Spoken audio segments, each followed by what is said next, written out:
မင်္ဂလာပါပရိသတ်ကြီးအားလုံးမျော်လင့်စောင့်စားနေတဲ့မဲကြီးရဲ့ပွဲလေးပေါ့နော်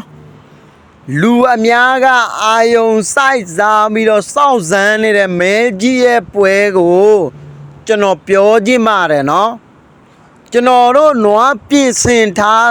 ပြီးပါပြီနော်ကျွန်တော်နွားပြင်ဆင်ထားပြီးပါပြီနော်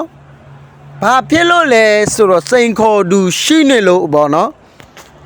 ပရိသတ်တွေကလည်းဒီပွဲကိုဖြစ်မဲ့ဆိုပြီးတော့မျောလင်းစောင့်စားနေရတာလဲကြာပြီ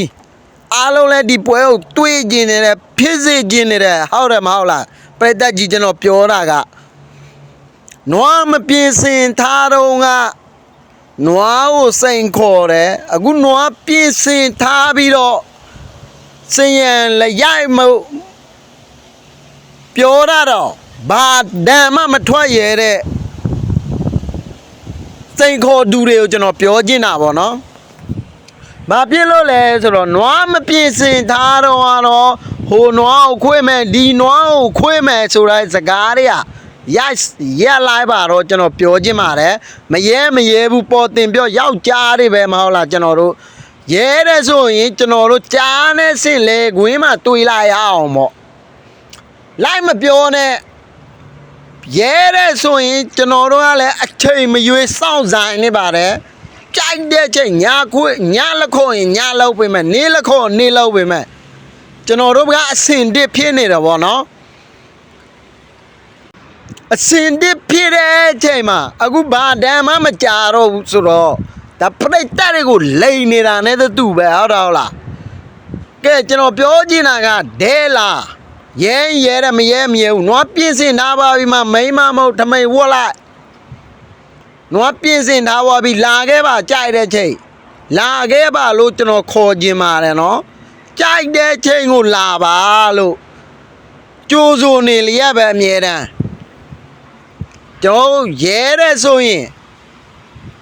ယောက်ျားတွေပဲလက်မဘောပင်ကလိုက်ဘောပင်ကမိစာရွက်ပြူလေးတည်းမှာလက်မလေးတစ်ချက်ထိုးလိုက်ပွဲကပြီးသွားပြီကြိုက်တဲ့နေရာမှာခွေလို့တော့မရဘူးဒါပေမဲ့မရင်းကုန်းကွင်းမှာပဲကျွန်တော်တို့ခွေလို့ရမှာဖြစ်ပါတယ်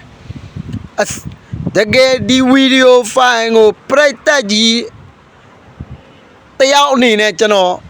ပြောပြခြင်းဖြစ်ပါတယ်အားလုံးကစောင့်ဆိုင်နေတဲ့ဒီပွဲကိုပဲဟုတ်လားဒီပွဲကိုပဲစောင့်ဆိုင်နေတဲ့ပုံမှာဒီပွဲတွေကမဖြစ်လာဘူးဆိုရင်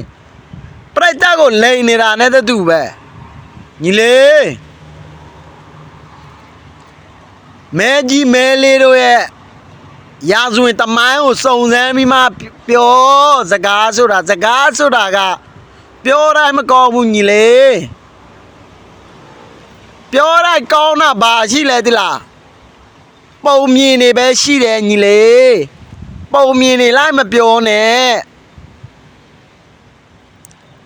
တကယ်လောက်တဲ့လူကမပြောဘူးညီလေးရဲ့ဒါကိုပြောခြင်းနဲ့နော်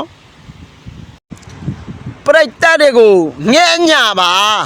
ရဲတဲ့ဆိုရင်စရန်လရိုက်ပါလို့ကျွန်တော်တို့ပြောခြင်းပါတယ်နော်ဒီကနေကျွန်တော်မေတ္တာရခံပါတယ်ရဲတဲ့ဆိုရင်လာပါစရန်လရိုက်ပါလို့ကျွန်တော်ပြောခြင်းပါတယ်အချိန်မရွေးနေရာမရွေးโอเค